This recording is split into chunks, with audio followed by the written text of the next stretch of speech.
taking off.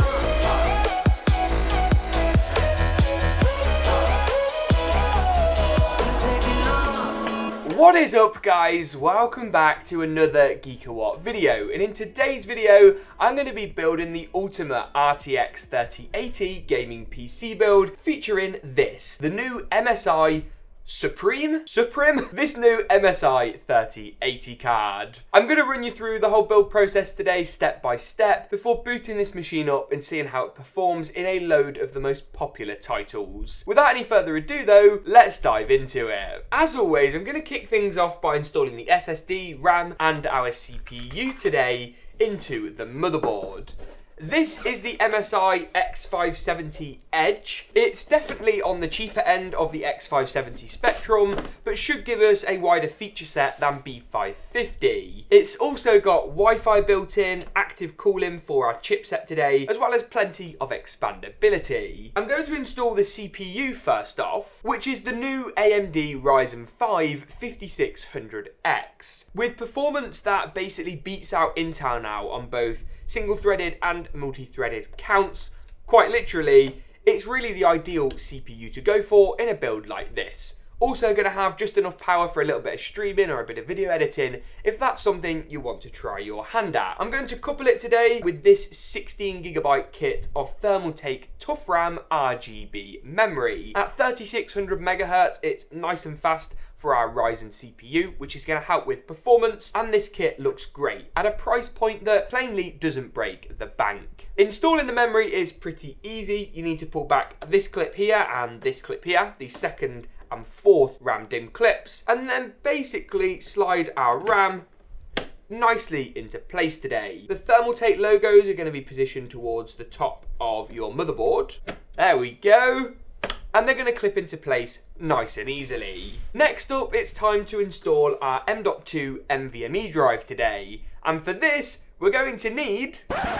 I thought I'd lost it for a second there. Disaster has been averted. You're going to need this, a teeny tiny little screwdriver.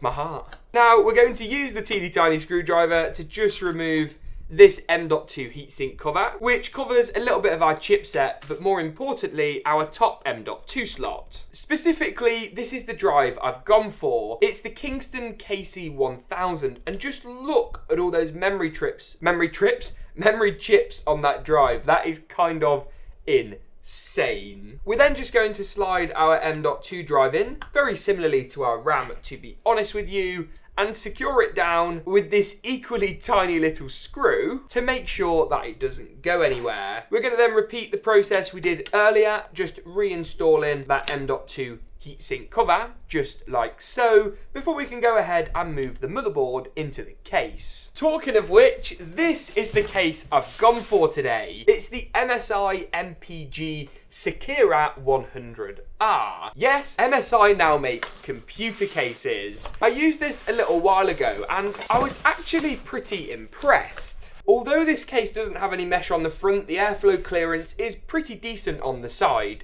Plus, with 320mm fans at the front and another one at the rear, we should be okay on the temperature front. I'm going to go ahead and take off the top panel and then both of the side panels to open this case up and make it a lot easier to work with today. Now, as always, before you screw the motherboard down, you just want to locate each of the holes on your motherboard. The standard ATX board tends to have 9, and these should line up perfectly with the corresponding standoffs in the case. If they don't, you need to just move them around, take some out, swap them about, and you're good to go. This case is pretty much good to go out the box, which means we can slide our motherboard into the chassis, positioning the I/O with the audio ports at the bottom through this rear cutout of the case, and then actually securing that motherboard nicely into place in these 9 locations. Now then, the next component we're going to install today is the CPU cooler. This is the Cooler Master ML360R. It's a really good value 360mm cooler and is going to look great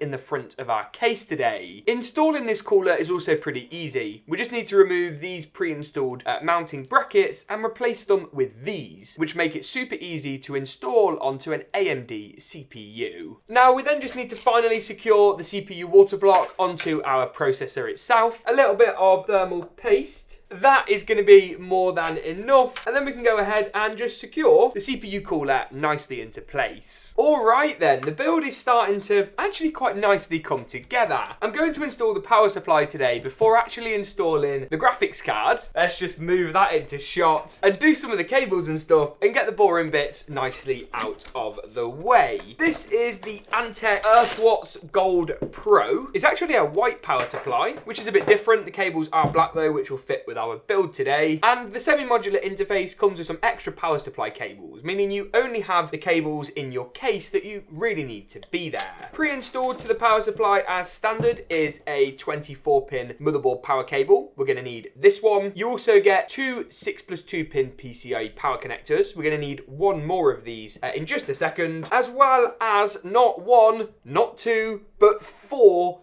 4-pin CPU power connectors, which is going to make sure our motherboard CPU area has all the power that it needs. The power supply is then going to nicely screw into the back of the case today with 4 screws, one on each corner, just like so. While we're here then, we're just going to pop in a couple of our cables today. The first is our motherboard power connector. It's 24 pins and the largest of the bunch and goes to the right hand side of the motherboard. It's followed by our CPU power connector today, going to the top left of the motherboard, just like so. Our front panel connectors are next. First up is JFP1, or our power, reset, all those kind of connectors. These can be fiddly, but I'll pop a diagram on your screen to make this a bit easier to follow along with. If you get them the wrong way around, don't worry, you can restart and nothing's going to explode. USB 3.0 is next up. It's the largest of our I/O connectors today and is notched, so we'll only go in one way round. Finally then is HD audio. This powers the headphone and mic jacks on the top of our case, which are actually separated, which is quite handy. This goes to the bottom left of the motherboard, and with a pin missing, we'll only go one orientation. With all those cables installed though, it's now about time to install our graphics card today, which is really cool. Talking of things that are cool though, first, a quick ad from today's video sponsor, Gadget Discovery Club. Gadget Discovery Club is all about taking its members on a journey every month, where they send you a new gadget, from smart home tech to wearables, and even everyday carry. Unlike other subscription boxes, Gadget Discovery Club don't bundle a load of cheap stuff into one box. Instead, you get one really cool gadget every single month. You can cancel at any time or even return an unliked gadget for a full refund. It's available in the UK, the US and Canada at the first link in the description below, and because they buy directly from innovative manufacturers, avoiding the middlemen, they can pass the cost savings over to you with even better gadgets. Head to the first link in the description below and you can get £10 or $13 off the monthly, 6 monthly or 12 monthly plans using code GEEK10 at checkout. I'm looking forward to finding out what my next gadget is now, because this month's were pretty awesome. First link below for your GEEK10 discount. Okay then, it's finally time to install the graphics card today. This is brand spanking new from MSI. It's their Suprim X. Who knows? I don't. This is actually their new top-end RTX 3080. The unboxing experience is pretty baller, look at that. And you also get quite a nice MSI mousepad included. Here we go. Holy moly, look at this thing. That is absolutely insane. You've got all this machined metal, we've got these metal screws, a Supreme logo, RGB all over the place, and this gorgeous backplate. I mean, aesthetically, I think MSI might have made the best looking 3080 there is. This thing seriously weighs quite a lot, and that logo there, I believe, is also RGB. It's got chamfered edges. I mean, I'm not normally one to get excited about a graphics card, but if I was, it would be today. It's also got the fastest boost clocks of any factory overclocked graphics card out there, even if it only is by small margins. And with not one, not two, but 3 8-pin PCIe power connectors, it is absolutely insane. Oh no. Now we've got a minor problem, and you can probably guess where this video is going. Because this graphics card hadn't been released yet, I didn't know how long it was going to be. And as it happens, it will fit in our case, just not with this front radiator. The front fans are going to be absolutely fine, so there's nothing to worry about there. But the 360mm rad from me was not a great idea. Luckily, I've got a solution. As they say, measure twice, fit once. Instead, we're going to swap it out for this 240mm radiator. This 240mm unit is going to fit perfectly at the top today and cause no GPU clearance issues. And I'll make sure that all the right components that all fit nicely together are, as always, linked in the description below. Let's swap those radiators out, install this insane looking graphics card, and then see just how well this system performs. But first though, roll the montage.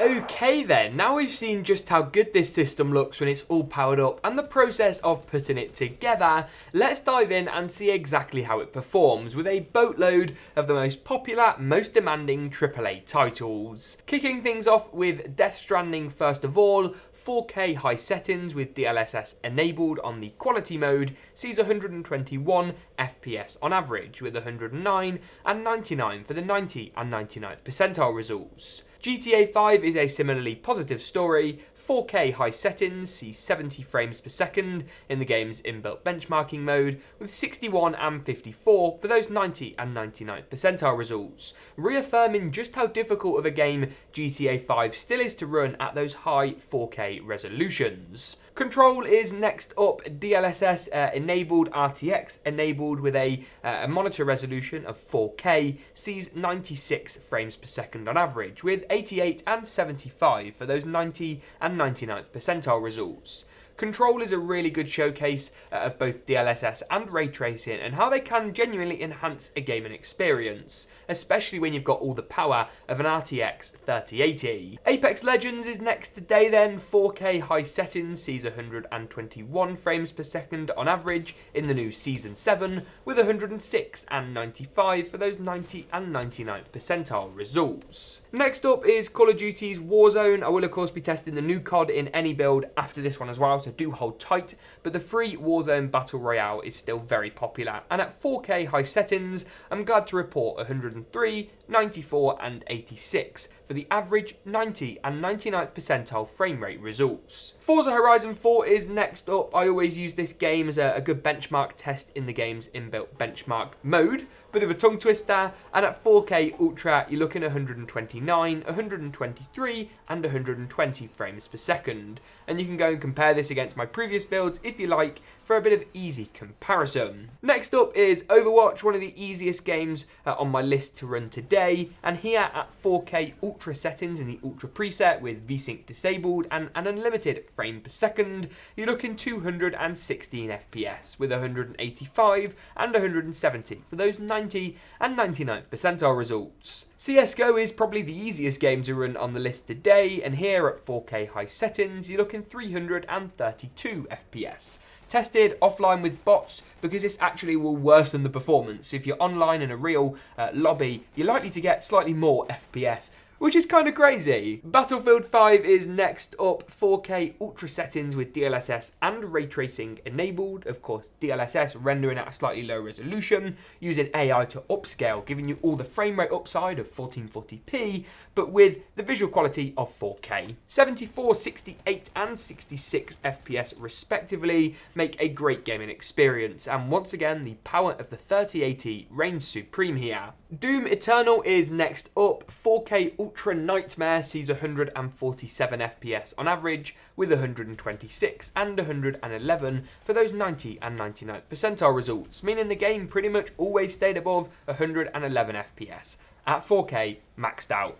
Absolutely insane. Talking of things that are insane, Rainbow Six Siege. 4K, very high settings, sees 123 FPS on average, with 109 and 106 for those 90 and 99th percentile results. Visually, the game looked great, no stuttering, no lag, no screen tearing, and once again tested in the game's inbuilt benchmarking mode. Valorant then today is the penultimate, the one but last title on my list. 4K high settings, you're looking 325 frames per second, which is kind of crazy. 289 and 251 for the 90 and 99th percentile results make for a great gaming experience too. Finally then, the last game on my list today, we're flying through them today, is Fortnite. 4K high settings with reflex and DLSS enabled. Reflex, of course, helps to kind of bust some of that lag by making your kind of render process more efficient.